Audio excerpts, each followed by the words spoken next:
Hi, my name is Ajay, And myself, Abhinandan. and this is one more exciting week for HANA Professional and Advanced course.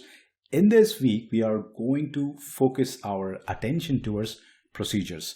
So, when it comes to procedure, Abhinandan, so what do you think are the topics which we have given priority or importance in this week? So the thing is, if we talk about HANA procedures, it's not a simple select statements and returning only a select query result.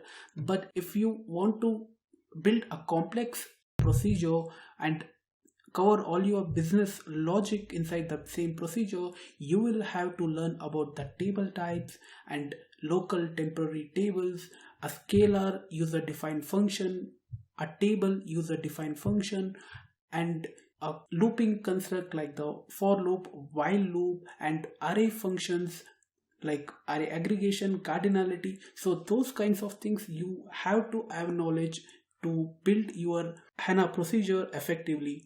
Correct. Because I think when we see the procedures when it comes to the business scenarios, most of the people, if you are working on POCs, you might just use a select statement and get the data out of the procedure and return those data with XSJS calls or XSO data calls or any other API call.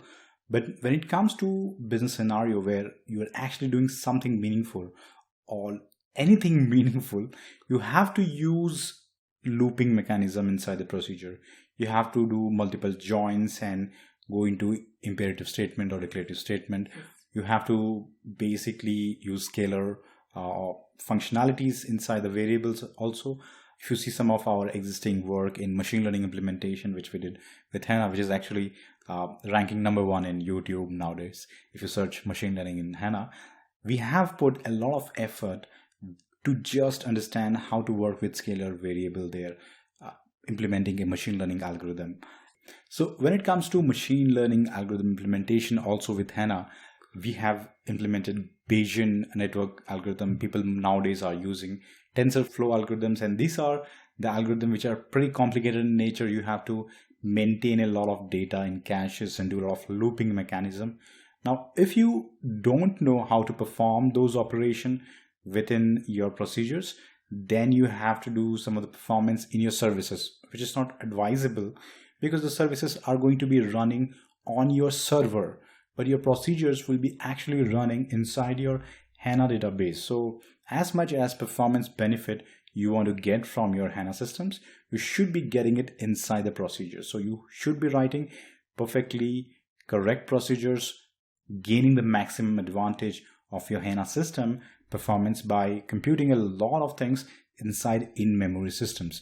So I believe that we have dedicated for that particular reason entire week on procedures. So people who are trying to be professional in HANA and trying to work on multiple projects, they understand it very carefully is by procedure development. If you have done a good procedure development, then they can do a lot of computation within the procedure itself and not really doing those computation within the services, which might not be able to give you much advantage over your query performance, because then those services are going to be executed on server side, not inside the HANA database, I think.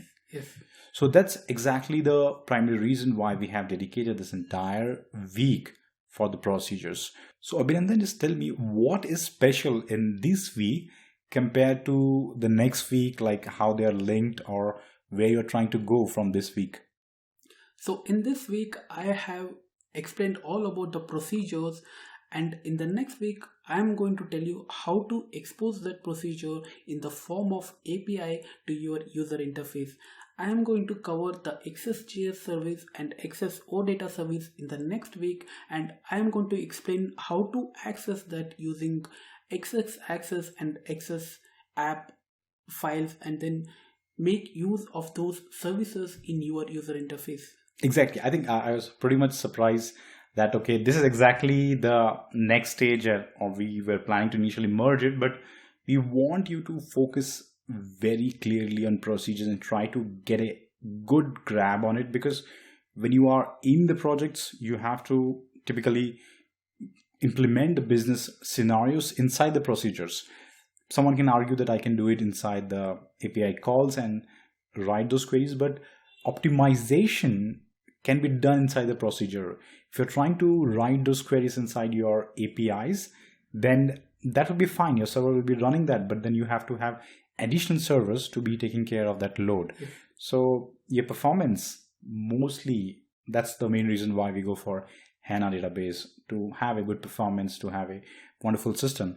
So if you want to take advantage of that, then procedures are the way, or are the place where we do those scenarios building. You can use also your XSJS or XSO data directly exposing views, which we will be covering the next scenario or next week as well. But in this week, we have given total attention, or the primary attention, to procedures, those looping mechanisms which are typically hard to understand if you're trying to read books or API reference.